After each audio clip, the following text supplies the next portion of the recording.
I'm Spencer. I'm JD. And this is the Itch Network, and we're here to review Persona 5 Arena.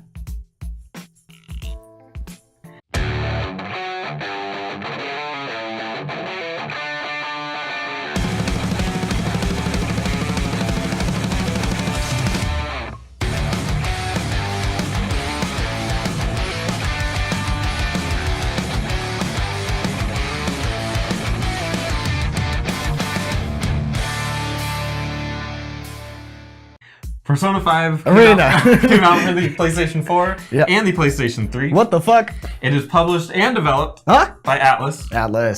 Owned by Sega. Ooh. They have something good now. Oh, shut the fuck. Congratulations, Sega. You can actually make money. Oh, man. As if they couldn't before. What were they doing between all those Sonic sequels? Just churning it out, right? Werehog.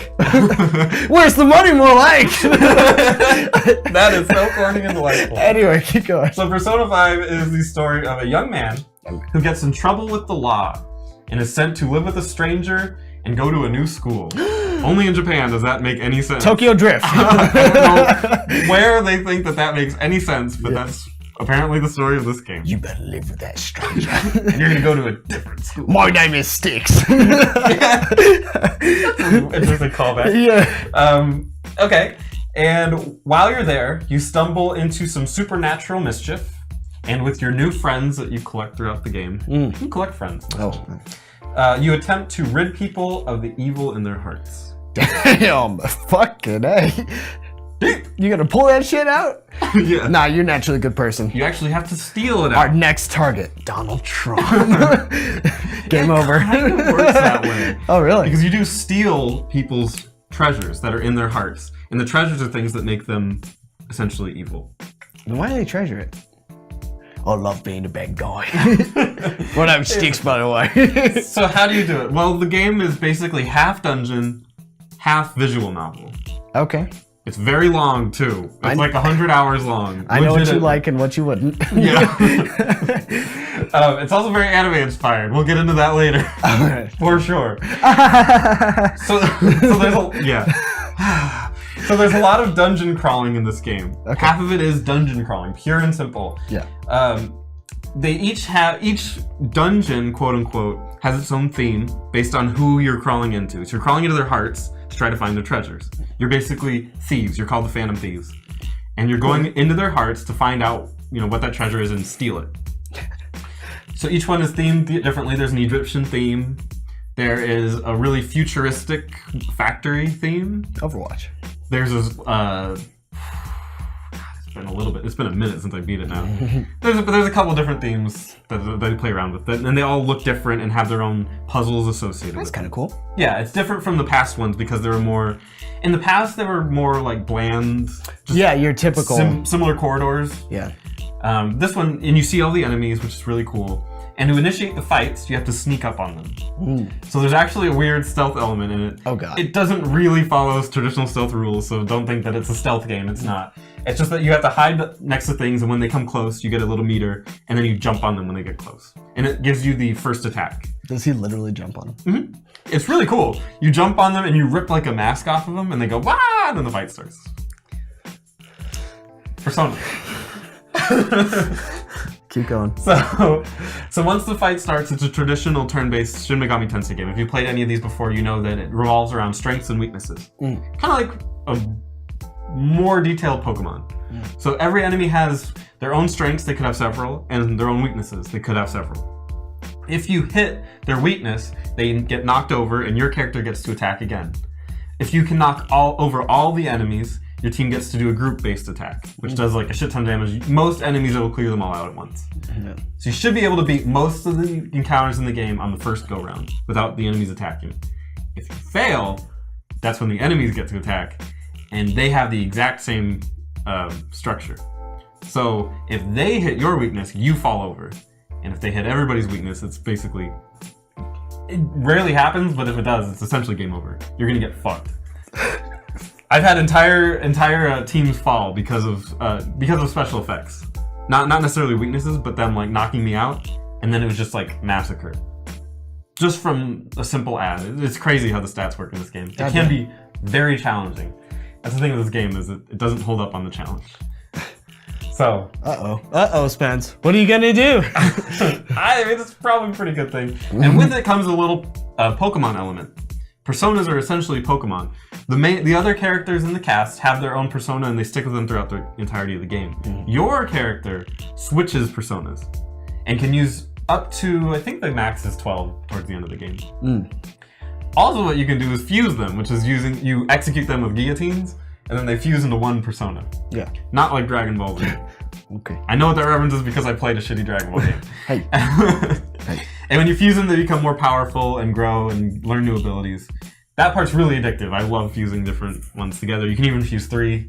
That one is really rare and hard to do, though. A threesome? A threesome! What? Menage a trois of execution.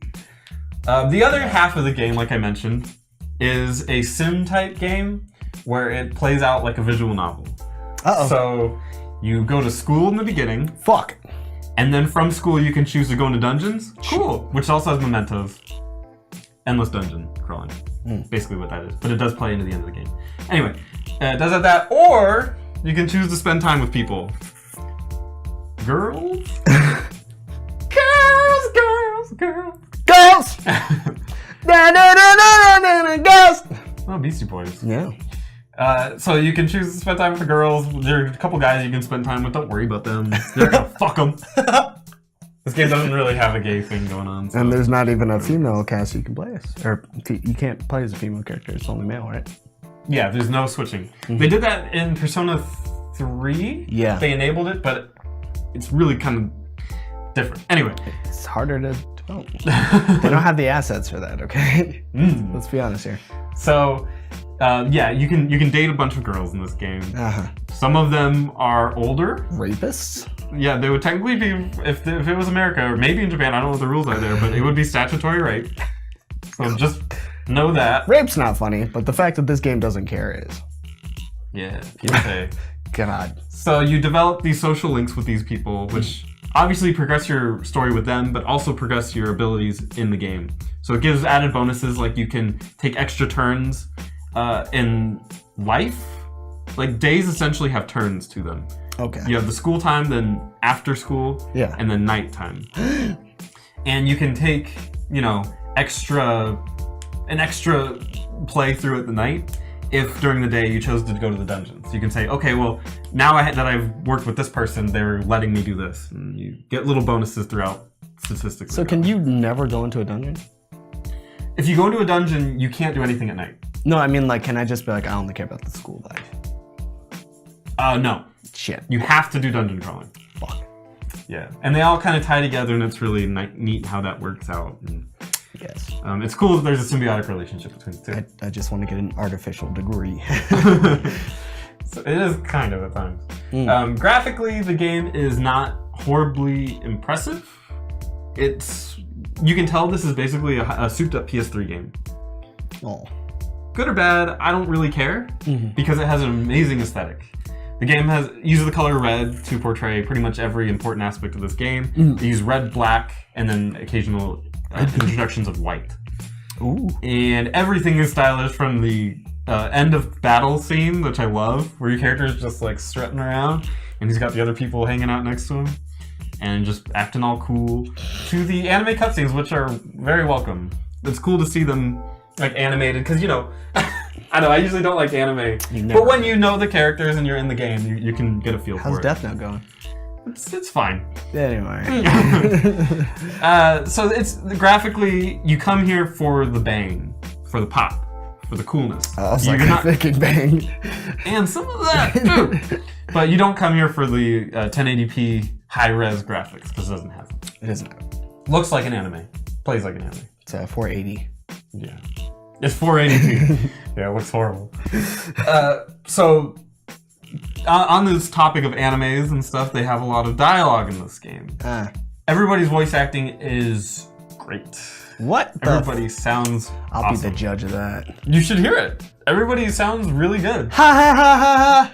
No, well, that gets into my other part. The downside of it is everybody sounds great. Everybody sounds like they should. The script. This is an anime game, and some people love anime, and God bless you people. You people are wonderful. I love you all. I fucking hate anime. I think its dialogue is trash. I think the story it tries to tell is usually garbage. And I know that because half the time the characters are just trying to explain to you what the story is. They're like, I can't do that. Exposition sucks.